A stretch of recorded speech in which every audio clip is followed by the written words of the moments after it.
Corona संसर्ग आणि दारू या संदर्भातील गैरसमजामुळे कोरोनाबाधित ही दारू मिळवण्यासाठी अनेक शकल लढवित आहे.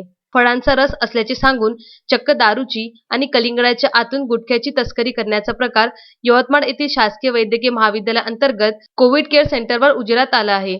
कोरोनाबाधित रुग्णांच्या नातेवाईकांनी हा प्रताप केला, परंतु रुग्णालय प्रशासनाने त्यांचा हा प्रयत्न हाणून पाडला. या कोरोनाबाधित शौकीनांनी तलब भागविण्यासाठी अनोखी शक्कल लढवली आहे. रुग्णांच्या नातेवाईकांनी चक्क खरा पार्सल पाठविण्याचा प्रयत्न केला, तर काही जणांनी रुग्णांना पार्सलमधून विदेशी दारू पुरविण्याचा प्रयत्न केला. रुग्णांना दारू पाठवताना कोणाला शंका येऊ नये यासाठी फळाचे ज्यूस किंवा घरचे जेवण आहे असे वाटावे या पद्धतीने ॲल्युमिनियमचे रॅपर असलेल्या पॅकेटमधून हे पार्सल दिले. परंतु सुरक्षा रक्षकांना संशय आल्याने त्यांनी पार्सल उघडून पाहिले असता त्यात दारू असल्याचा प्रकार उजेडात आला आहे.